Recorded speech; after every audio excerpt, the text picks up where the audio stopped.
ఎర్రజొన్న పంట అన్నది ఆర్మూర్ డివిజన్లోనే నిజామాబాద్ జిల్లాలో పడుతూ ఉంది. నిజామాబాద్ జిల్లా ఆర్మూర్ డివిజన్ బాల్కొండ, ఆర్మూర్, జక్రంపల్లి, నిజామాబాద్ రూరల్ ఏరియాలో ఎర్రజొన్న పంట పడుతూ ఉంది.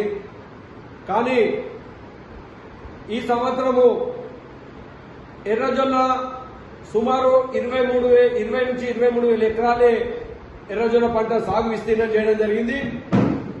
గత 4 సంవత్సరాల కంటే ముందు పోతే ఎప్పుడు కూడా 45-50 వేలు ఎర్రజొన్న పంట విస్తీర్ణం ఉంటా ఉండే.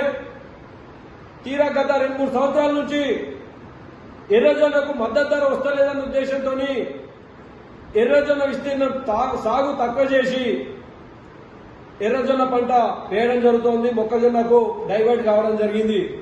కానీ ఎర్రజొన్న పంట ఇంత తగ్గినా కూడా ఒక పక్క ఈసారి రైతాంగం వాతావరణ పరిస్థితుల దృష్ట్యా ఎర్రజొన్న పంట ఈల్డింగ్ రాదు, వచ్చిన దానికైనా కానీ దిగుబడి తగ్గుతా ఉంది కనుక సుమారు 4 నుంచి 5 వేల మధ్య మద్దతు ధర వస్తుందని చెప్పి రైతులు ఆశాభావం వ్యక్తం చేయడం జరిగింది.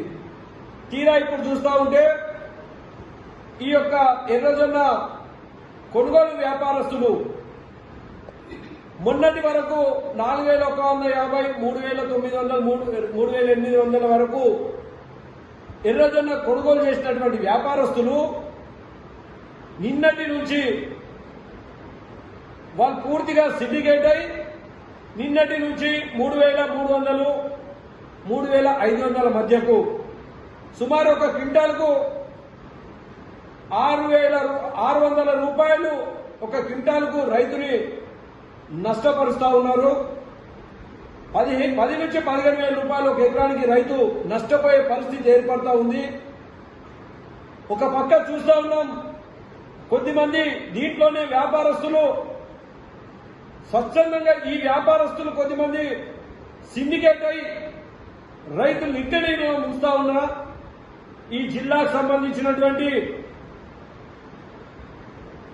కలెక్టర్ గారు కానీ, అధికారులు కానీ, మరియు రాష్ట్ర ప్రభుత్వం కానీ, జిల్లా మంత్రి సీతక్క కానీ ఇప్పటి వరకు, ఎందుకంటే ఎర్రజొన్న అంటే ప్రపంచ దేశాల్లో కూడా ఎర్రజొన్న అంటే ఆర్మూర్ ప్రాంతం తెలుసు. గతంలో కూడా ఎర్రజొన్న ఉద్యమాలలో కాల్పులు జరగడం జరిగింది.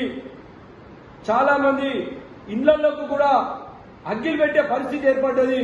ఎర్రజొన్న అంటే ఉద్యమాల గడ్డ ఈ ప్రాంతం అని చెప్పి తెలుసు కనుక ఇదంతా తెలిసిండి కూడా ఈ ప్రభుత్వము ఒక పక్క హార్వెస్టింగ్ అయి పూర్తిగా ఎండబెట్టి మ్యాచర్ వచ్చి ఎండబెట్టి ఎక్కడికక్కడ కుప్పలు పెట్టుకొని ఉండి రైతులు కొనే పరిస్థితి లేక అన్నమా రామచంద్ర అనే పరిస్థితిలో రైతులందరూ కూడా దిగులు పడతా ఉంటే ఈ యొక్క పూర్తిగా సిండికేట్ అయినటువంటి వ్యాపారస్తుల మీద కానీ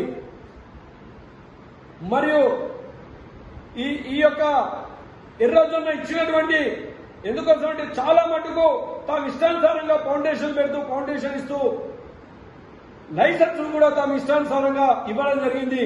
వాళ్ళపై ఎలాంటి చట్టరీత్యా యాక్షన్ తీసుకోకుండా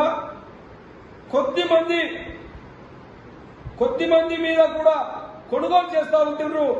ఇప్పటికైనా ఈ ప్రభుత్వాన్ని డిమాండ్ చేస్తూ ఉన్నాం, రైతాంగానికి గతంలో అయ్యే మాదిరిగా ఉద్యమాలు చేపట్టే విధంగా ప్రోత్సహించకండి అని చెప్పి ఈ రాష్ట్ర ప్రభుత్వాన్ని, ఈ జిల్లా యంత్రాంగాన్ని డిమాండ్ చేస్తూ ఉన్నాం. మీరు ఇప్పటికైనా కళ్ళు తెరవండి. కళ్ళు తెరిచి ఎర్రజొన్న పండించినటువంటి రైతాంగానికి 45 రూపాయలు క్వింటాలకు 4,500 రూపాయలు వచ్చే విధంగా రైతు బ్రతికించే విధంగా చూడవలసిన బాధ్యత ఈ యంత్రాంగంపై ఉంది.